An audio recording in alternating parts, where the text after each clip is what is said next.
Hey guys, it's Donnie B, and you're listening to episode 18 of Eat It Up, Buffalo Eats' own podcast and a very proud member of Audio Buffalo. Before we get started on today's show, I just want to say thank you to all of our readers who nominated us for Best Blog in Art Voice's annual poll. We are very flattered to be next to some of Buffalo's best blogs and websites in general. Our good friends Buffalo Blog and AV Daily and Buffalo Rising. By the time this airs, you'll probably know if we won or not. Odds are we probably did not win, but we just want to say thank you so much for nominating us. We were stoked when we saw that we made the top 5. Today on the show we have Chef James Roberts, who's the head chef at Park Country Club. So there's a good chance probably not many of you know who he is or have even tried his food, but he's a very interesting guy. He's actually from Louisiana, came up here, and probably is one of the most talented, innovative, creative chefs in the area. It's a shame that nobody really gets to see it except for the members at Park Country Club, but I think it was still definitely worth a talk to him. And if you guys don't already, you should follow him on Twitter. We'll post a link in the show notes. But very cool guy, very fun conversation. So I hope you enjoy it. And no, I'm not a Buffalo native. I was born and raised in New Orleans, and in and around the city. Okay. I grew up in a small, kind of rural fishing, shrimping community south of the city called Delacroix Island, and in St. Bernard Parish. And just, my dad threw me in the back door of a restaurant when I was 14. I used to do casual construction labor for him. He was always a superintendent, so my parents worked. So whenever I was suspended from school or homesick or anything, I would go stay with my grandmother, who was decidedly Creole, Spanish. My grandfather was a lot of French. So there was always a lot of good cooking going on, and especially being down with so much seafood so close by, it was certainly a treat that I didn't really I just took for granted. Yeah. We didn't really get to see any real restaurants, until we get to the city, or, we get to go, we get out toward the country to go see relatives and cousins and stuff. A lot of my cousins and uncles and stuff were oyster fishermen, commercial oyster fishermen, commercial shrimpers, stuff like that. So we'd go see them, and on the way, we'd stop in in the Cajun part of Louisiana, where there'd be all the charcuterie and the sausages and the rice and the shallots and the ducks, and so all that stuff was cool. Damn. As a childhood, that's how it kind of started. It's just I had no idea that how it would discipline, and kind of influence me. But so it kind of just just burrowing into your subconscious, I guess. Yeah, I really didn't. Yeah, and I went to school for medicine. I went to school for biological sciences. I wanted to be a doctor, and somewhere along the line, about 85% of the way through, I decided Plan B was going to be Plan A. First restaurant at 15, worked my way through. I worked high school, college, spare money, worked my way through school. But it wasn't a bunch of different restaurants. Was it a passion at the time? Oh yeah, it was kicking the pants. That was the best part. I worked as a dishwasher at first, and then the busboy quit on Mother's Day, so I got to go out front, and I was like, oh, I got to wear a little vest. Dudes were putting dollar bills in my pocket. I was like, this is awesome. At 14, and then. Then they realized that I could shuck oysters because, since I was a little kid, my dad and I would be my uncles would come over with big sacks, and we'd stand on the back of a pickup truck and freaking, and have races, That's awesome. So at 16, they realized I could shuck oysters. So I would be behind the bar shucking oysters, and then I realized that I could actually make money doing that. So we did it for parties and Super Bowls, stuff like that. Wow. And then one night, the fry cook walked out, and the dude looked at me. He says, "Can you do that?" I was like, "Sure." And that was the rock stars, those were the guys that were tattooed. They always has girls hanging out. They're always going out, coming in hungover. So I was like, oh man, this is awesome. This is what I want to be. That's everything that I loved about Bourdain's book and all that stuff. But it sounds like there's that total rock star. It is. and so that's where you get in. And then once you get in, the other part of the rush takes over. The organization appeases all levels of OCD, the adrenaline of the rush, the preparation, the instant gratification, the success. It just takes over you, And I think that's ultimately probably what made my decision with medicine is that, I enjoy seeing people at their best rather than at their worst, And I think as a life choice, it was, I love science. I love it. It is the best. It's one of my favorite things on the planet.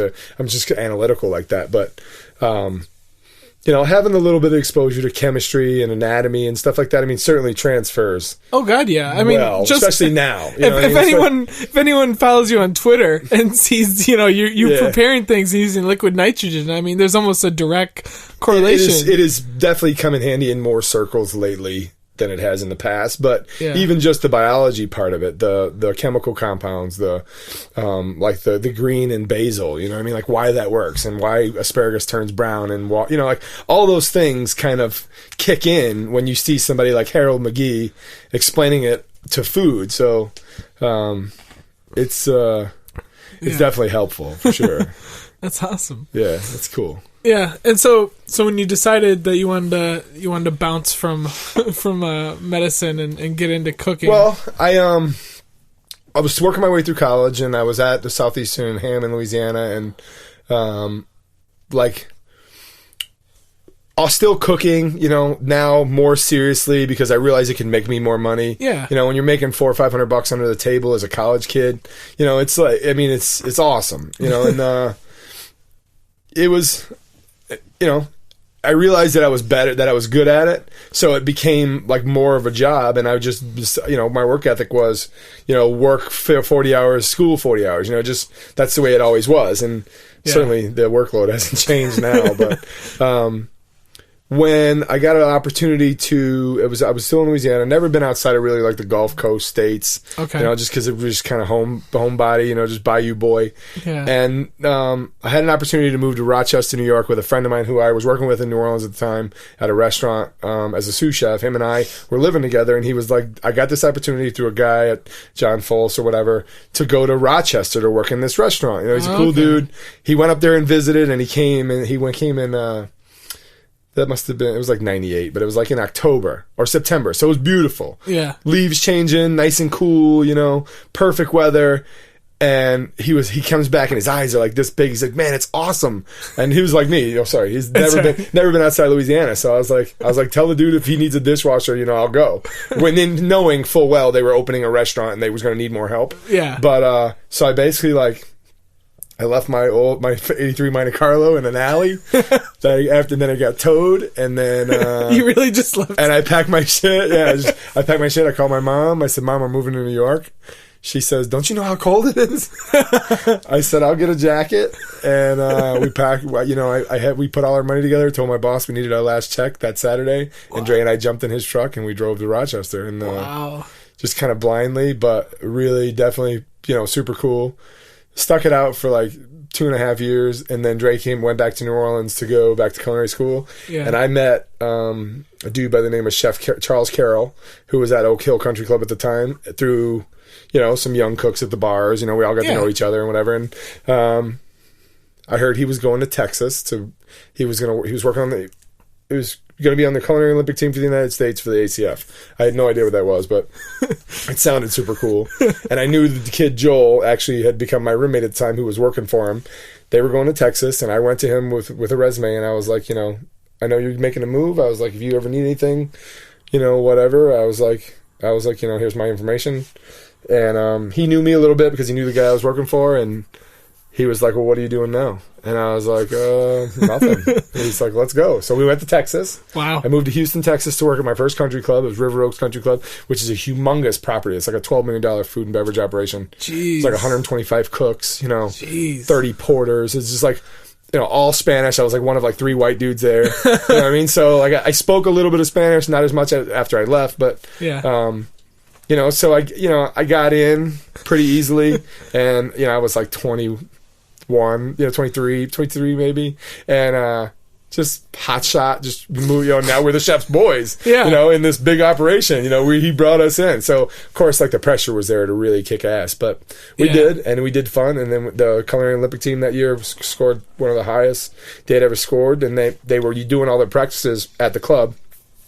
So we got to hang out with those dudes, and like a lot of certified master chefs and really just awesome cooks in the country at that particular point. And I was like, man, there's a whole nother level of this shit that I had no idea. I just thought, chasing waitresses and freaking sauteing shit was like the coolest part, So And so I realized that there was like a real like analytical side of it. And these guys were, I mean, they were all macked out, you know, their prep, their list, their organization. I was like, wow. I was like, I need to get some of that. So I hung out there for a little while and did a few more of that stuff with them. And then I just decided I needed to go to culinary school. So I went to... so when was this roughly? It was like 2004. Okay. I went through, I was like 25. Yeah, and I went to culinary school at Johnson & Wales late, you know. Yeah. Told my dad, I was like, I'm just going to go. And he's like, really? He's like, it's like 40 grand, right? I was like, yeah. I was like, but I'm going to go and I'm going to crush it. And that, and I did. I went into advanced standing program for got dudes with experience. And nice. After your grades kick in, they start giving you scholarships and shit. So I worked out okay. I ended up graduating, number one in my class, wow. So straight, just killed it. And then... That's awesome. Yeah, and I worked full-time for like an old school classical French restaurant too, like as the only cook in a bistro kitchen that was just like a little square, and like one dude and one dishwasher that was like a deaf mute, you know what I mean? So like a Guatemalan guy, couldn't no sign language, no braille, no not coolest dude, hardest working dude, and he would not shut up, you know what I mean? For a deaf mute, he would tell you all these stories, and it was just hilarious. So I did that a lot. And while school, so it was, it was pain. It was hard. Yeah. But then after I graduated, I got a chance. I heard that one of the guys that was on the Olympic team when I was in Houston was actually the chef at Oak Hill. Coincidentally, same place where I met Charles. Yeah. Different dude, and I sent him a resume. He's like, "Yeah, we need an executive sous chef." I got that right out of culinary school. Took off. I was there for like 2.5 years. Yeah. And then the job at Park came, and. I was like, I wasn't sure if I was ready, but it was a good opportunity. Yeah. Kind of to get out from under the wing. I mean, at that time, the dude that was the chef at Oak Hill was a friend of mine, and it was just like, it was no room for two number ones. Yeah. So I took it, and it was actually just a complete blessing in disguise because of where the property was and where the program was and what they needed was allowed for a certain amount of growth. And I mean, we just...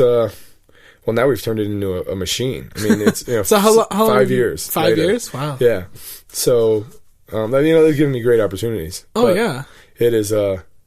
It's certainly exactly what we want it to be. I mean, not you say that, but yeah. It is still a private member club, and it's never going to be a Michelin star restaurant or anything. But we certainly give it our all. Yeah. And it's a good. It's good too because it gives me the opportunity to actually teach cooks the way that I had dudes kind of show me along the way. Really guys that took the time to pull me aside and show me how to do things properly and why.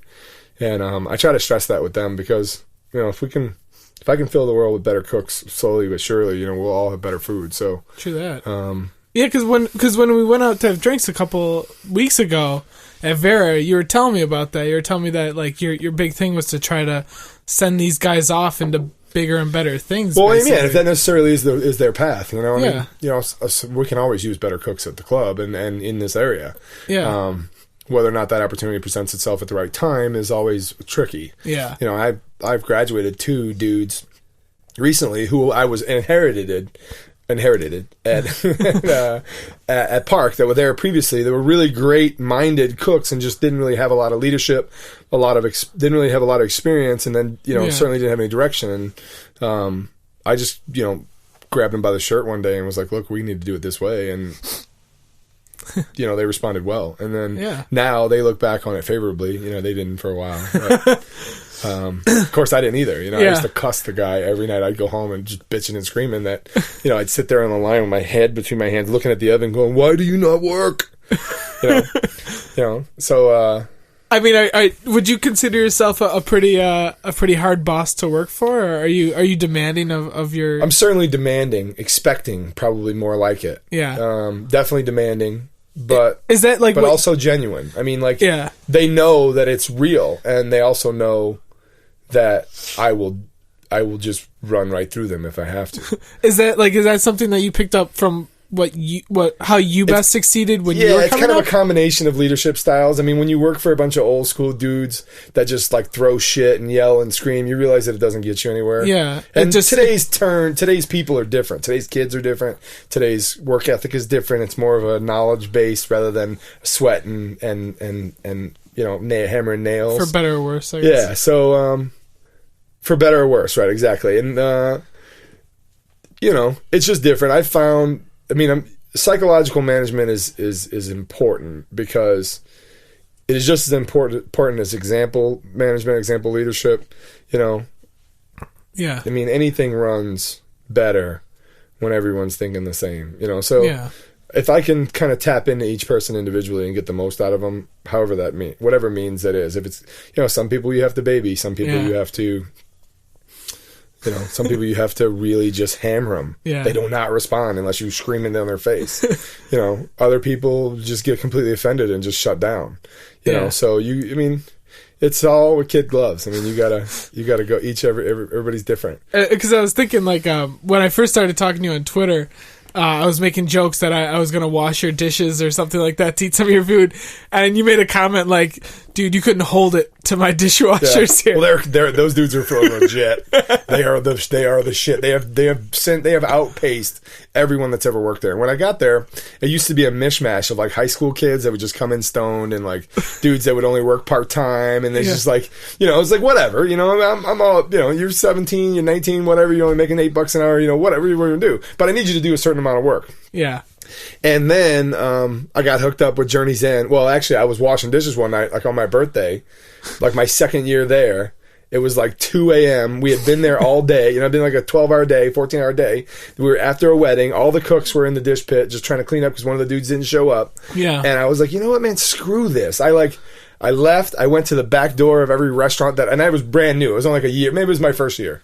Yeah. I didn't know anything about Buffalo. Didn't know where anything was. All I knew was 800 Maple, Country Club of Buffalo, and like one other restaurant that was right there. And I was like, I just like 2 a.m. I'm driving around like the back of the restaurant, like by the dumpster, like waiting for one of the dudes to come out. I was like, yo, do you have any friends? Do you have any roommates? Do you have a cousin? I was like, I don't want to take you because I would hate to have anybody do that to me, but, and, I actually got in a lot of trouble for doing that at the Country Club of Buffalo because the chef there at the time, although we've since become, made up, he didn't like me barging into his place after he had gone, and his like sous chef was there and his dishwashers were there, and I was like talking to him, I was like, yo, you got any sisters or cousins or whatever? And and I was always of the school that especially chefs help one another no matter what the circumstances. Yeah, it's a and community. as long as it's genuine, you're not, certainly it's a fraternity, and then as long as it's genuine, you don't want to you don't ever want to try to do anything wrong. Yeah, you're not trying to screw over somebody. But I mean, when you're in a bind.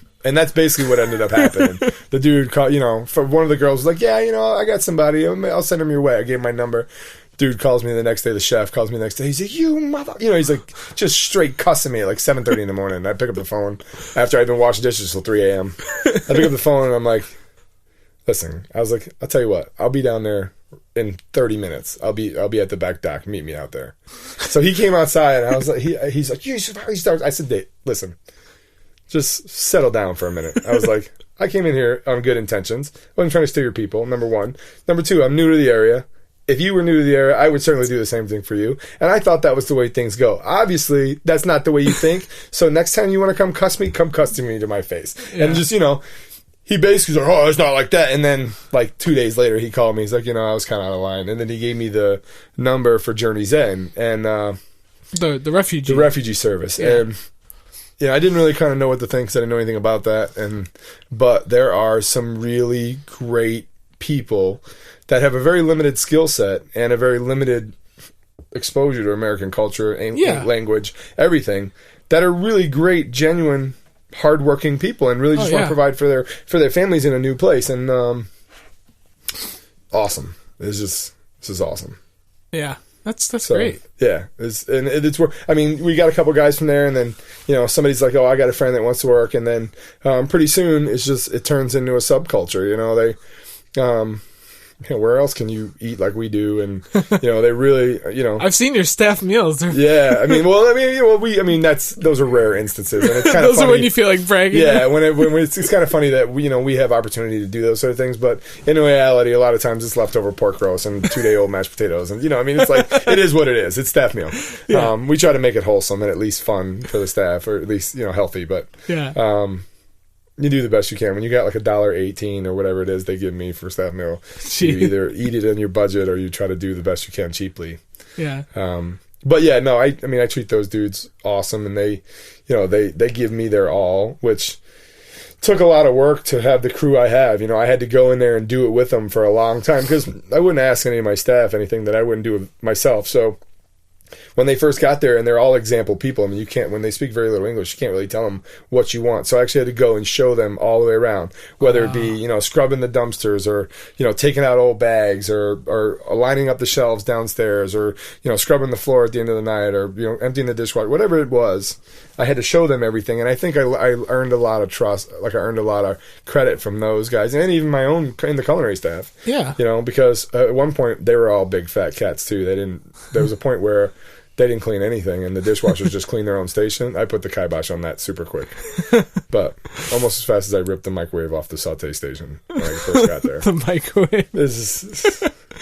So you, I mean, it seems like you've worked a lot in, like, the country club industry, at least. Lately. Lately, at least. Certainly. Well, in New Orleans, it was all restaurants. It was all restaurants? Yeah, as a self-taught young guy, I just found dudes I liked to work for, guys that were cool, you know, at the time, you know, in the city, outside of the city, where I was working, where I was going to school, you know, all the places, Hammond, New Orleans, South Louisiana, down Bayou Country. Okay. I mean, those are all small independent restaurants, and I think that's where I get the street cred with my fellow chefs, you know? Because I'm not just a country club guy. I mean, like, I take a restaurant approach to country club life. Yeah, I mean, I like anyone who follows you, we'll be posting your Twitter link because I think it's one of the most entertaining in Buffalo. Yeah. But anyone who follows you can see that you are all about being creative and trying new techniques and offering the latest. One to settle. Yeah, you know, you're not just off. I mean, you're.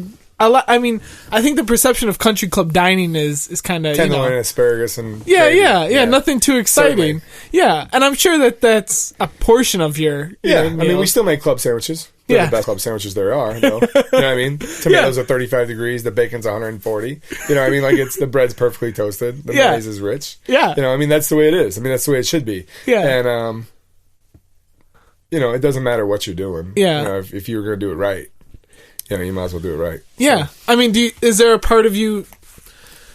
I mean, you're early on in your career, I'd say. I mean, is there a part of you that almost wishes that you had some of the independent type of I mean, freedom? the spirit, the position at Park certainly allows us a lot of that because we've gained a lot of trust with the members. Yeah, because you're showing them that you know you're doing stuff that people actually want. Like you're not just doing it just to burn money. And even to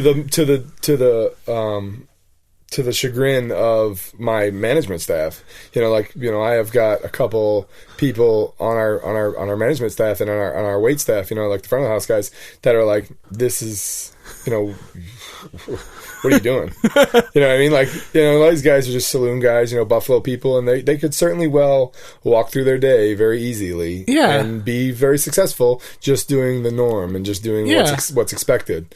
And this is not my style. You know, I mean, I've lived in the same house for 4 years now, worked at the same place. I'm still trying to find a faster way to work. You know what I mean? Really? Yeah. You know, so, I mean, it's just not my style. Yeah. You know? And I think, you know, it's fun. I mean, my dad always said, you know, when other people are kind of resting on their success is when you should put the hammer down, you know, because that's how you stay ahead. So, it's tiresome. You know, it's certainly taxing, personally and professionally, but you get a lot back from that money. Nice. Effort. And now, I mean, I'd assume that like the summer is probably just your craziest season. Right now it's starting to kick up. We opened Tuesday for the first time. For 6 day weeks. We were 5 day weeks from January to April. So we go back to 6 days from January through December, or from June to April through December, and then when May hits, Memorial Day to Labor Day is a zoo. It's an absolute zoo. Every day, 3 meal periods a day is just fireworks. Just every single. Sometimes it's every door of the kitchen, every restaurant, every room in the club, everything full, all different menus, all different people, all different amounts of people. I mean, it's just a circus. And I mean, there's a certain amount of adrenaline and excitement to that, but there's also a certain amount of like, holy shit. You know, I mean, the sheer volume of food that we go through on some days. It's astonishing. Yeah, and we only have we have small cooler space because we like it that way. Yeah. You know, we organize it to the point where we can only hold so much because we want to make sure we're using it and it's all fresh. And you know, it's like a masochist way to do things. Yeah. it breeds a certain amount of discipline in people. And I mean, I think that's probably the underlying tone of my program is you build the environment that requires people to operate at a certain level. Okay. And they automatically know that they have to give their best to be even just at par. Yeah. And then anything above that is exceptional. And then when they go other places, they look around like, like literally. I mean, you look down 6 months later and they're like, holy shit, I'm a badass. and I tell them all the time. I mean, you're only, the hardest part of maintaining your standards is maintaining them in an environment that doesn't support them. Yeah. And they, they don't understand it until they go and like work somewhere else or stage somewhere else. Yeah. They're like, oh my God, dude, not. A couple of my guys work part-time during the winter in other places, and they're like, man, I just can't do it. I just can't do it anymore. It's filthy. I mean, we run an operating room, but yeah, they, it's just, it's amazing what you see. So you've been there about 5 years now. Yeah. I mean, have you seen the clientele evolve their culinary tastes as you've tried to impress and almost detrimentally, because now that they know what you can do, they want more. Oh yeah. Absolutely. Now they know. Now 3 years in, first year, winning their trust. Second year, showing them we can do. Third year, concreting it in. Fourth year, really turning on the jets. And now in the fifth year, they're like, oh, what else you got? What else is in the bag? You know what I mean? They're like, oh, yeah. So this year especially, now in the planning mode of the sixth season. Yeah. Like, people have been coming to me and like, oh, let's see this, let's go this and this. I saw this here, I went to this, and I was in Paris here. It's like, oh my God. You wonder where, it's no wonder that that things end up settling out at a certain level, because it's just, people will inherently just always want more, especially people that are paying a premium. Yeah. It's hard. It's I talk to chefs, and occasionally, local chefs, especially some of the guys, that restaurant guys will tell me, they're like, oh yeah, it must have been nice. You took off, you went to Chicago for the weekend, had a nice dinner. I hear you were in New York. I hear you at the bar at La Bernardin the other day, all this stuff. Oh, how was that conference you went to in Toronto? Like all this bullshit, right? And then, but yet none of them hears like that, oh, I worked 110 hours this week and I made, 300 hamburgers and 200 tuna melts. Like nobody hears that part. What I mean? They're like, oh yeah, I saw this foie gras you had on Twitter. I was like, oh yeah? Yeah. You didn't see the 100 beer battered fish fries I had to do either. Yeah, so, exactly. I mean, it's some guys know. Some guys will say, there's no different way. Guys that run small restaurants, they're 40, 50 seats, they look at it and they're like, Thanksgiving, I got 40 birds in the oven that I got to get out before noon, and I only got 8 ovens.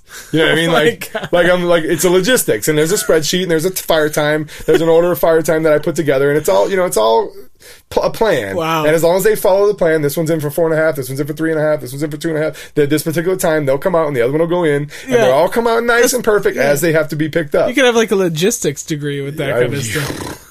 Yeah, well, the thing about club chefs are you have to have all of those things. You have to have logistics, you have to have an upper level of standing of accounting, you have to have high levels of sanitation, you have leadership, management, financial, budget requirements. Yeah, not only that, you got to be a babysitter. That's actually like kind of like the premise of a book that I have in outline form that will probably end up. My wife's pushing me to kind of publish it, but right now it's like 5 moleskin notebooks full of shit. Really? But it's in the works. But it's kind of the thought about like the multifaceted life of what it really needs to be, and how certain parts of the industry only understand a real small portion of it. When you're pumping that type of volume, you just and we're not even a big place. Like there are country. Like we do probably $2 million for food and beverage, and River Oaks was 12. Jeez. You know what I mean? Like the Greenbrier is 40. That's you know what I mean? insane. Like it's a factory. Yeah, they have football fields of food. It's like football fields. And it's the Magic Food Disappearing Food Act. I see on Mother's Day, Easter just happened. Yeah. Our whole cooler full of stuff, and we come in the afternoon, it's zero. Jeez. It's like it's funny. So, I first found out about you through Christa Seychew. Mm-hmm. And primarily because she told me you were doing some crazy stuff in your kitchen, some stuff that's not happening in Buffalo, and then I saw your tape of Nickel City Chef where did you? I know you scored extremely high. Was it Did you win? I did. I beat JJ. It was his first defeat. Yes. Okay. I think you held the record until just this year. I held the tie for the record with Adam and Gedra. Okay. I mean, Gedra had maple syrup. I don't know how you can't score high with that. Yours was flying by some beer. Right. A little more difficult. Yeah. I'd say And, so. He went bacon and ice cream, and I went like 5-course tasting. But that was just my appetizer. No, I'm not bitter at all. No, I'm just, and then Dagler and Elliot smoked it. And I made sure I told them that because they were like, what? Yeah. But yeah, I mean, so it's all judges. It's all, but it was cool. Yeah. I won, the net battle beer, and certainly having video evidence of what we usually do anonymously, definitely lit a fire under a lot of different people. Yeah, because sure. I mean, I think your name's definitely out there more to the general public, to the growing Buffalo foodie scene, like certainly. Dudes like me who are all interested in what's going on in the city. Have you started to get requests or there's definitely an underpinning of I mean, the people who are not members. Yeah, well, that's part of it. I mean, you get a lot of that through Twitter. You get a lot of that Facebook. A lot of the people that are suppliers. We've done a couple guest dinners, mostly for certain reasons. It's there's certain. I temper it a lot more nowadays, but we had the Gedras in there mostly because I had just met Steve, and he was doing a lot of cool food, and they had just completed their first year of the restaurant of hard running. Yeah. So I invited them in, got the okay from the guy from my people, and had them come in, and it's funny because I made a menu as I would for anybody as a gift, and it was called Reprieve, and it was basically just that. It was like a chance for them to sit down and actually take in something that they that they've been giving out for the last year. Yeah. And they really lit a fire under our scene too. So that was kind of my way of saying thank you. Nice. For them. And that menu, we smoked them. I mean, it was good. I was lucky that I had the staff I had at the time too, because I feed off with those guys just as much as they feed off of me. Nobody does it alone. Whether it's books or magazines or now YouTube or blogs or however it works. We all have different exposures, not just going out to eat at people's restaurants anymore. So my staff definitely feeds me the same way I feed them. And I was lucky to have people like Fanoush, who was a guy who just graduated, Joe Fanoush. He actually did one of the first battles of Nickel City Chef, Battle 3, I think, where he went against JJ and lost. Oh, wow. With some extremely progressive food. And, he was young in his career, young in his mindset, super talented. But, as JJ put it, he brought a knife to a gunfight. So I decided to bring a tank. Nice. Yeah. So, after it was funny, he told me that before we went head to head, and I told Fanoush that in a phone call, and he's like, "You better smoke that much." So, that's great. But it was cool. And I was lucky I had those kind of dudes. So, I had Mike in once, I think. Yeah. I mean, because you've also, you just recently, you won, what was it, the best presentation at the Taste of Culinary? Yeah, Taste of Culinary. That's our fifth year and fourth year participating. Yeah. It's, the sixth annual. We go every year and just do fun stuff for us because it's a fundraiser for the ACF, benefits Chef and Child. Yeah. It's kind of like a little bit of a nice advertising the club, showing what you guys are doing. Exposure for the club. there's not a lot of people that attend that would potentially be members, but now that the members have caught on that we're doing it as a charity thing, they certainly attend, so that's good, Yeah. And they get to, brag to their friends a little bit, and that's, it's certainly all part of it. Yeah. But it also is a public forum for us, which we don't get a lot of. And, regardless of what we can bring in, like some members will bring people, like I've had Jenkins in by, members that go to Temple a lot of like, oh, Jenkins, you got to come meet our guy. So they'll have him come in for dinner, and I'll serve Jenkins liverwurst and mustard or something as a joke, and try to be funny. And he's like, ho, ho, ho. So he likes that anyway, But nice. So we get very little public exposure. My Facebook page is probably the most exposure we get, and I don't really have a whole lot of local member friends or people friends. So although selectively, of course, because you start posting pictures of margaritas and dancing on the tables and stuff. It's not, you don't really want everybody seeing that stuff. So Twitter, that's why I got hit up on Twitter this year. Somebody called me out and said that I wasn't posting enough stuff on outside of. Yeah. It seems part of the whole, your whole Twitter account is kind of maybe you getting to show off a little bit of what people don't get to see. Yeah, it is true, and that's where that was the focus. I mean, I was just basically following David Chang and the Dalai Lama and whoever, you know what I mean, just I'd read it at night, just go through my feed, and then I realized that it's probably a good idea that people will actually follow you too. And surprisingly, I've had really great conversations with chefs all over the world that I don't even know. Yeah. Through that forum, have a picture, they have a picture, you comment, they comment back, and next thing you know, you're swapping emails, and then who knows, I may meet the dude up the street or whatever. So, it's certainly a powerful tool, social media, and it's become even better for us, for food and chefs in general, because I can, something happens in Japan right now, we're talking about it tomorrow. Exactly. That's beautiful. Yeah. There's no way that could possibly happen any other way. Yeah. There's really no new food anymore, but whatever. It's almost like an information overload too. Yeah. You can really dive in there, and then it certainly is. And my wife will tell you the same thing. It's put that freaking thing down. So it's cool. I like the fact that you can take a snapshot in time, because I go back and look at that stuff. I basically have a chronological catalog of everything I've done over the past 5 years. It's pretty cool. It's beautiful. Yeah.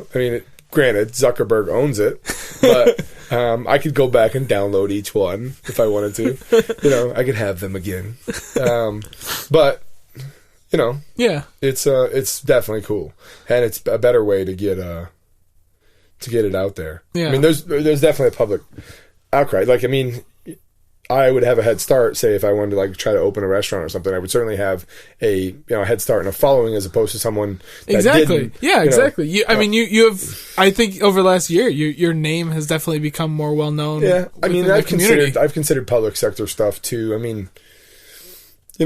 It's fun to a certain extent. Do I want to be painting baseboards and scrubbing toilets at 1 a.m.? It's a lot more on the line too. Yeah, kinda.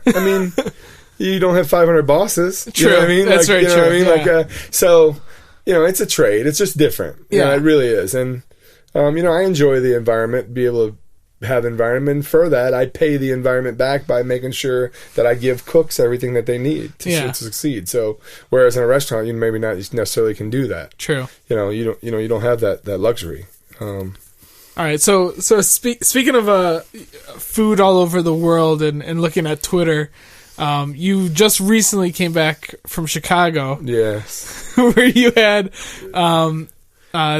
we went big for 2 days. Yeah. Well, the big one was culminating in the elBulli dinner. The elBulli dinner at Next. George Achatz, or Grant Achatz. Yeah. Dave Barron is the chef there. It's a Grant Achatz concept, obviously. Yeah. After Alinea, Dave was at Alinea for a long time, and his main man. And I think his skill set probably suits Next pretty good. Yeah. Because he's super, he's on the move. He's one of those guys. He's a 30-year-old kind of prodigy, marathon runner, that type of dude. So I think the Next concept of constantly evolving is great for Dave. Yeah. Whereas certainly Grant would stay ahead of it, but I think he's more blowing people away. Yeah. Whereas, and I think that's probably my final conclusion on the dinner after now digesting it for 5 or 6 days, is that they curated an example of what elBulli was to the culinary world. Exactly. Yeah. In duplicate. And as a slideshow of 25 years, there are some things in there that have been first done by him, and then have been redone over the last 20 years. And now we kind of understand. It's kind of okay, we know that already, and we've almost perfected it, some of it. Sometimes we've made it a little better or worse.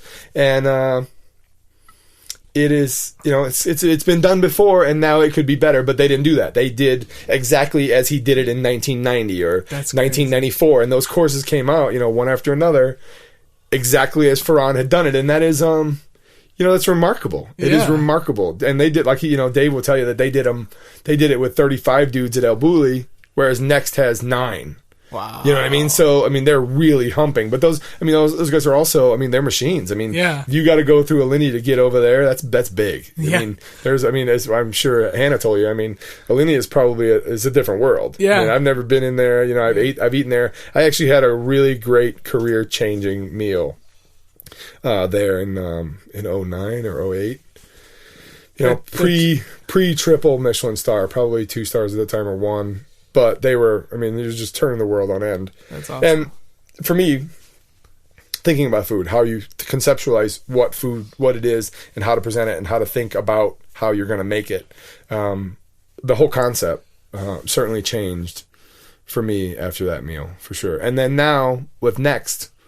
So you said you had to digest it. What, like literally as you're in the moment, are you just... Yeah, is it almost just an overload? I didn't want to dilute it. I really, as a chef, I didn't want to dilute it. You know, I wrote to those dudes at elBulli from... Well, yeah, so I was also going to say, I know that elBulli has a very big part in you, because I saw a blog post that you had about how you apply, you sent in a letter to apply to be a stage. Yeah, I did. That was probably... It was probably 98, right about the time I went to New York. So that was probably, 97, 98. And they were just getting moving then. Oh, yeah. It was just something, pre-really internet, I'd heard about it. People hear about foams. Yeah, and that there was a culture being developed. Exactly. And, certainly Spain always had an allure for me as, kind of my grandparents' kind of homeland. It was fun, for me to think that I could go at 24, 23, whatever, just go run over there for a year and come back, backpack through. Everybody has that kind of thing. But that was kind of like the first internet thing, was that they had a website and then an online application. And in that application, there was a part of it where it said, why do you want to be a part of our team? And it was basically just open forum. Yeah, so I would just submit random thoughts every so often to these dudes. Like, I'm sure if I probably ever get to talk to them, I've got to talk to Albert a couple times in rapid chance meetings at symposiums, and then one time at Tickets when we were in Barcelona, my wife and I. Oh, wow. So we got to hang out with him for a little bit, but I'm sure if they had to search the archives, they'd probably find a whole stack of... I would like to have them back, actually, because I would like to read them in hindsight and go, what the hell was I thinking? Why did you send that at 4 a.m.? Well, that or just what the content was. Like, you don't even... I have no record of it, so there's no telling what I said. So why you want to be a part of our team? And, I never got a response, but I also... probably was never really in the position to be able to go, and certainly would have loved it, especially back in those days. I mean, they built superstars, and guys that really changed the world. And because today that there's a whole cut. I mean, Jose Andreas is just one of those guys. I mean, he's destroying it. Yeah, he's the next guy. He's using it. I mean, he's using his education to build something in America that we've never seen before, and that's amazing. Yeah, I mean, when we had Ross down here, when we talked to him, Ross Warhol, I mean, he he'll tell you. Yeah, I mean, it's a whole nother world. Yeah, and again, that type of environment, the giving nature of it was remarkable, especially in this day and age. And it's probably why they had to close. Yeah, because they were just basically giving away the house. Yeah. So I mean, so since you had such a strong connection to the restaurant. I did. And having this meal, was that added to why you had to kind of... It was almost good enough. You know what I mean? Like, seriously. Like it was almost as if I had it there. Have you had it there? No. Oh, okay. My wife and I went to Spain this year. Because I saw a picture of you. I laid in the driveway. Yeah. I did. They were closed, and the gate was locked. And, we drove, we made we went... we didn't actually have any business in that corner of Spain. Yeah. We flew into Barcelona and went down to Valencia for paella. I made my wife go through Madrid, but I knew they were shopping there, so I could lure her through there. And then we went, spent a couple days there, and then we went to Segovia to have this roasted suckling pig thing, and then up to San Sebastian we had dinner at Marguerite's, which was at the time, and it probably still is, top 2, 3 in the world, period. Yeah. Amazing meal. And then we were flying back out of Barcelona. I personally booked it that way, so we'd have to go up and back over. So we went up into France, went to Toulouse. I had French lunch at a little bistro in Toulouse. And then across the Pyrenees and down, and I knew, the Dali Museum was there in Figueres. My wife, she loves art, so I said, all right, here, we're going to go across. We're going to go to the Dali Museum. Well, Roses is also right there. So we stayed in Roses. I made the ride up the hill, back to the mountain, through Cara Montoya, and we went back in the Cape, and, you drive to the end of the street, and there it is. It's just a little small house with a bulldog on the door, and, it's beautiful. There's a big sign, elBulli, I got to take my picture by the sign, and we walked around for a little while. I'm sure there was probably some people nearby watching us. Yeah. But it was closed, completely closed. And, It was a little sad, but the ride was beautiful. Yeah. We walked around and got to go on the beach, actually outside where people got to go, hang out after dinner and stuff, and kind of hung out for a little while, chilled, kind of soaked it in. And then before we left, I was just chilling there, checking it out, and I sat out in the driveway and just laid there for a little while, and it was cool. I mean, It was just certainly like, you could still feel the love for sure. Yeah. And when I came back and I heard that Grant was doing it, somebody actually told me, I didn't know, and somebody told me randomly that they were gonna do it and they were gonna post pictures. Well, I saw Barron's Twitter feed that he was researching, so I saw, and then I didn't know how the tickets were gonna go down, and I kind of surprised myself because I was just happened to be in my office that day and I saw it on their Facebook page, and they were like, sometime today at 2:00 at 8 p.m. elBulli time, in quotes. Yeah. Tickets will go on sale. I was like, oh shit. So I'm like, I just got back from Spain, so I'm calculating, it's 6 hours plus. I said it's 2 p.m. So I'm like in my office at 1:45. I'm like, whoa, wait a minute. Do I have a credit card on me? I'm like thinking, how is this going to go down? I sign up on the next website. My sous chef is there, Brad, and he's like, are you going to do it? Are you going to pull the trigger? And then I start looking into it, and you got to buy all 3 meal periods. Really? So it's called a season ticket this year. They knew people were going to go crazy over elBulli. Yeah. So they basically sold out their entire year of restaurant revenue in 6 minutes online. Wow. That's over $3 million. In just 6 minutes they made.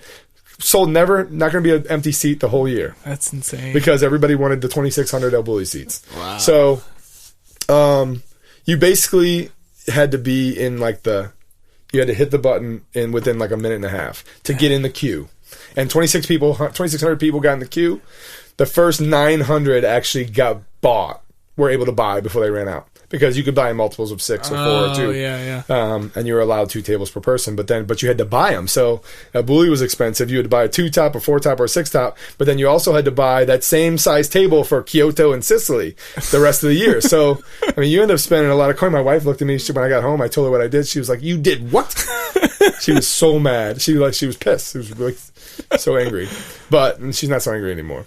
Yeah. And I called the dude that night, a couple chef friends of mine. I was like, well, first thing I did before I hit the button at 1:54, I called 2 chef dudes that I knew would want to go with me. Yeah. I said, listen, I don't know when the day is. I don't know what the time is. I don't know how much it's going to cost, but it's going to happen. And I was like, I need to know yes or no. Are you in? Because I'm only going to buy a 2-top if I get in, unless you tell me yes. He's like, and both of them were like, oh, absolutely. They're like, I don't care when it is. You tell me when you want the money.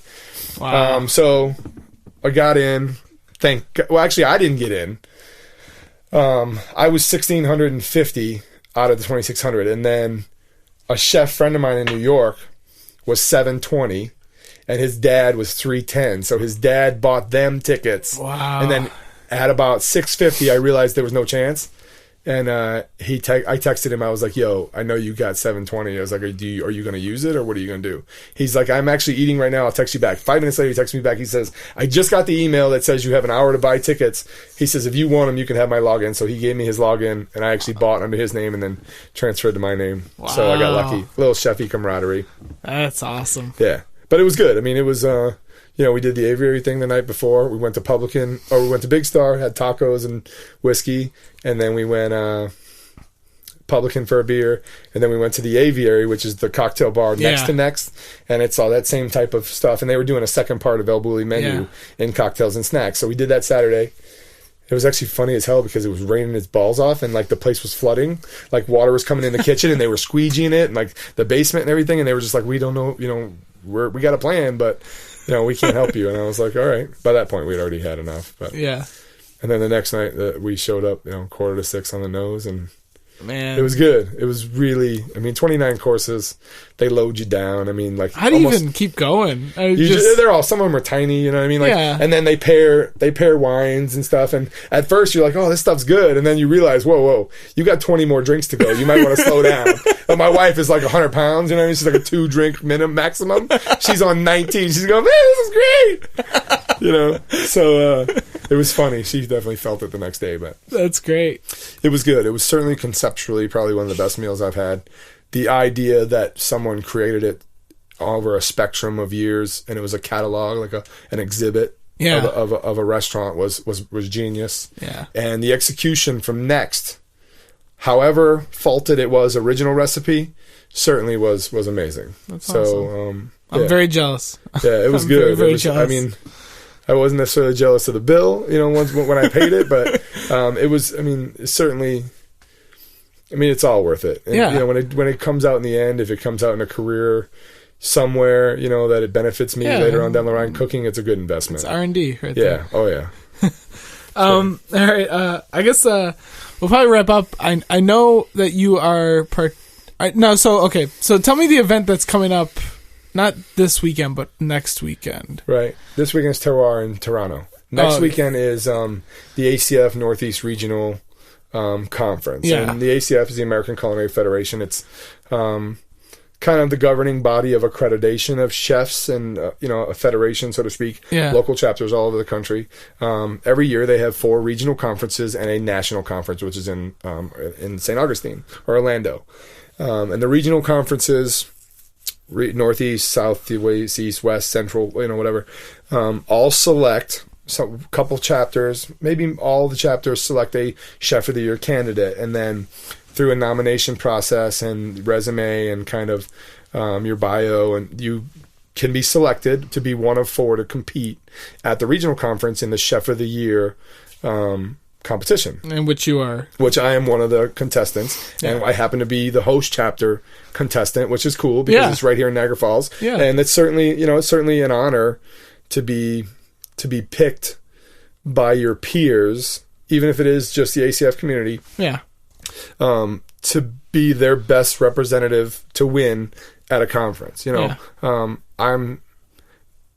happy that some of the things the ACF stand for is, excellence in education, mentoring the next generation of chefs, professionalism, integrity, all those things. We hold as core fundamentals every day in our program, and not a lot of people actually know that, behind the techniques and behind making sure that everybody gets great food and we have great steaks and it's a country club and all that, there is a very core fundamental that we follow, and they are hallmarks of the American Culinary Federation's kind of their credo. Yeah. Well, that necessarily doesn't transcend itself even through the whole organization. Yeah. But we still believe it, and we try to practice it every day. And I think that even if that wasn't known, that I'm happy to be part of representing that part of it in this competition. Yeah. And it's certainly a different style of cooking. The people that tend to be involved in ACF tend to be kind of, culinary school teachers, so they can help with the young kids, and some professional restaurants. Most private restaurants kind of, are like whatever. Yeah. I got my own thing to worry about. Probably not by any of their fault. I think that everyone could do better if we had a common ground as an alliance, as kind of a representation of the profession. Yeah. And certainly the accreditation part. I hold a certified executive chef certification. Well, that certification comes with a process. It's there's a certain amount of class hours you have to take. You have to take nutrition, sanitation, leadership, cost management, those kind of things. Then you have to take a written exam of cooking skills, words, and mentorship, and all those things ratify the classes you took. And then you also have to do a physical cooking test at a certain amount of time frame where you have to use a basket and produce a menu for this test. And so then you receive that designation of certification. And I certainly promote that among our young cooks, because there's a lot of different levels. Certified culinarian, certified sous chef, chef de cuisine, executive chef, and then culminating in certified master chef, of which there's only 81 in the world right now. And some of those guys, like the Bocuse, guy Richard Rosendale, is one of the newest CMCs. Definitely young, super talented, super driven. Wow. It's hard to get that level. That test is actually, it's like 10 days, 18 hours, a day or something, or 10 days, 8 days, 10 days, 10 hours a day or something. Whatever it is, it's like, it's a large amount of money to make, but it's also like a week and a half that you got to go like lecture, physical test, classroom test, cooking test. And you got to do everything. You got to go, classical, Asian, nutrition, buffet, cold, hot, all these different. So it's definitely a ratification of skills. But so this thing in next weekend is the regional conference. And it is, a Category K competition, which they have guidelines for all competitions, but Category K is basically a hot food competition. It's one dish, and you have to make it, 4 portions of it for the judges in an hour. Wow. And they give you an ingredient. In this case, our ingredient is Arctic char. K9 is a fish category. And it's almost harder to know your ingredient. Yeah, then like Nickel City Chef. Well, Nickel City Chef is kind of like, I can think faster than you, so I'm going to quit. I can outcook you. Yeah. Well, now you just have to outcook me. You know what I mean? Like, and they, I have to outcook them. Yeah. We all got the same thing now. It's like, who's got what? Yeah. So it's kind of harder. I mean, I've racked my brain. I mean, something, and again, it's like a different kind of food sometimes too, because who's judging you? What is the criteria? Yeah. So, although something may sell amazing in our restaurant, it may not necessarily be ACF kind of focused food, and which is just kind of a shame, but if you want to win, you'll play by the rules. Yeah, you kind of got to know what they want. You got to, just like in Nickel City Chef. I mean, you get Becker and those guys as your judges. You can blow stuff up and come in with a half a horse head, and and then you'll probably win. You know what I mean? Like So, but if you got like Regina and Ivy and Arlene and those real food people, Mary Luce, those guys that are surrounded by great Michelin quality food all the time. Yeah, it's gonna be a little harder to trick them with just a little wow and pow. Yeah. But so these guys are all educated, been around the circuit, and I don't know who the judges are, but they bring heavy hitter ACF guys from all over the country. So it's exciting. It's hard. I've been practicing a little bit. I've reached a final conceptualization of the dish, and now it's just a level of packing. It's logistics. Yeah, it's how you do things. And those guys all have to travel, so I feel like I've got a little advantage being close by. Well, actually, the one guy's in Cincinnati and the other guy's in Hershey, and there's one girl from the Catskills. So, I mean, I guess they're not that far. It's Northeast region, it's not like they're coming from Southern California or something. So, I mean, they could pack it just the way I would, 40 minutes or 2 hours, whatever. Yeah. So it's exciting. It's in the middle of everything else that's going on. It's it's crazy because we're ramping up at the club. I just went to Chicago. This week we're going to Terroir and Terroir Symposium in Toronto, which is a local Canadian chefs organization. And then I've been invited to do the dinner after that thing. So, jeez, yeah, you're a busy man. It's crazy. I don't know how I'm going to make it all work, but after next week we'll find out, I guess. I have the most faith in you because.